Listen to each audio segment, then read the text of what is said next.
बहू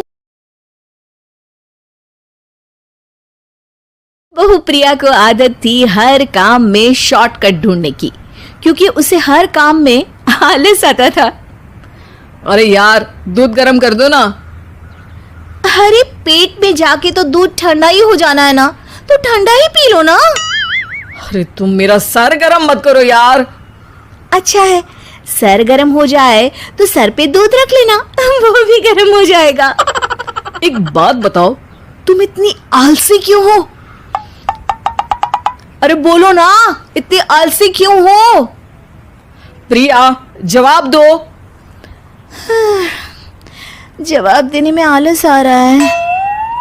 पति वहां से उठ के बड़बड़ाते हुए खुद दूध गर्म करने चला जाता है और प्रिया अपनी आंखें बंद करके सोफे पर लेट जाती है।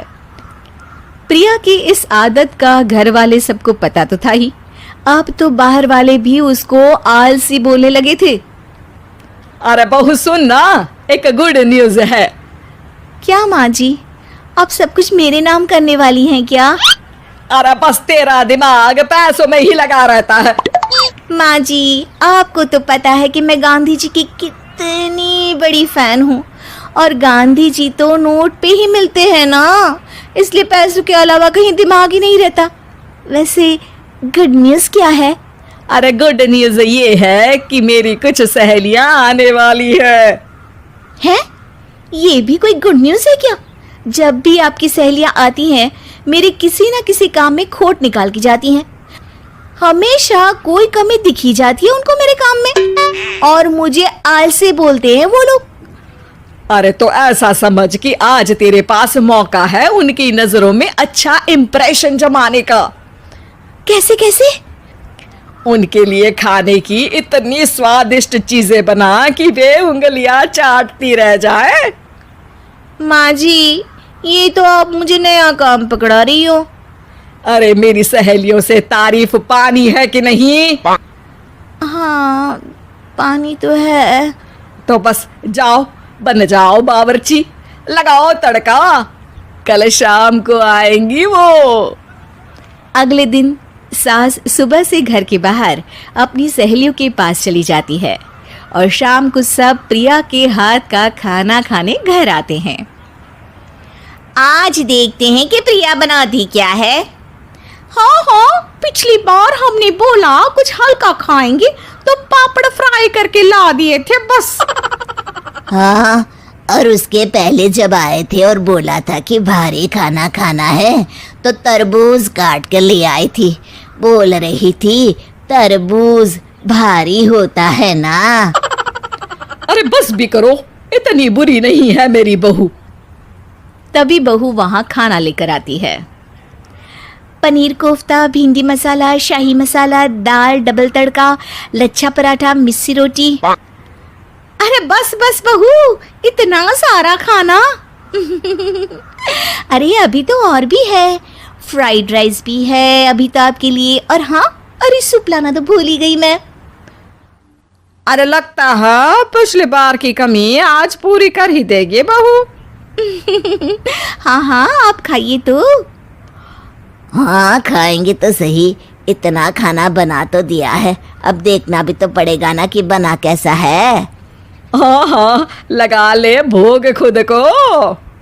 खाना चखते ही तीनों सहेलियां प्रिया की वाहवाही करने लगती है।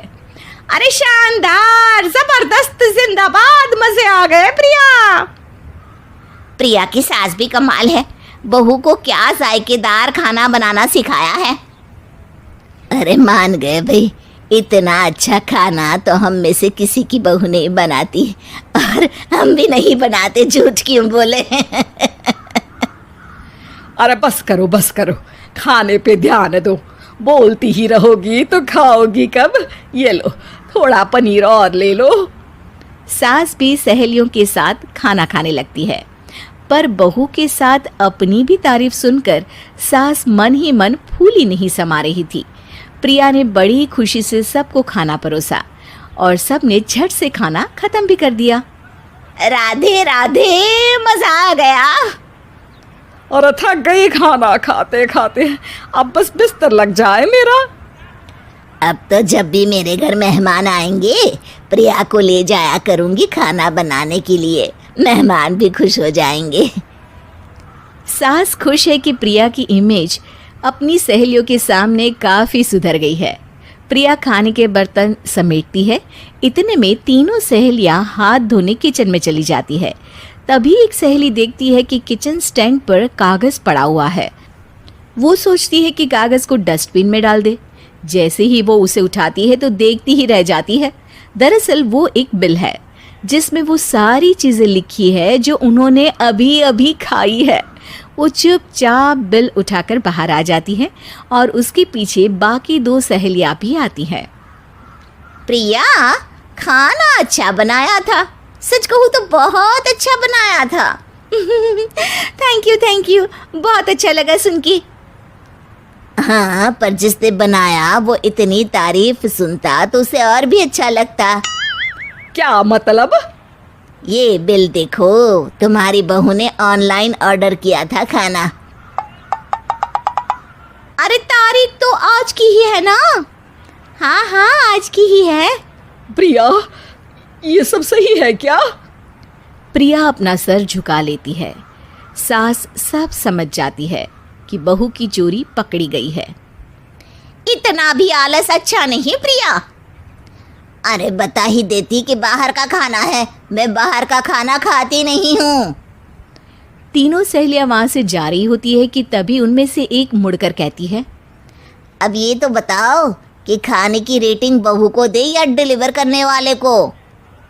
प्रिया समझ जाती है कि शॉर्टकट लेने की वजह से उसके साथ सास को भी ये बेइज्जती झेलनी पड़ी और वो कसम खाती है कि अब से शॉर्टकट से नहीं, मेहनत से काम करेगी।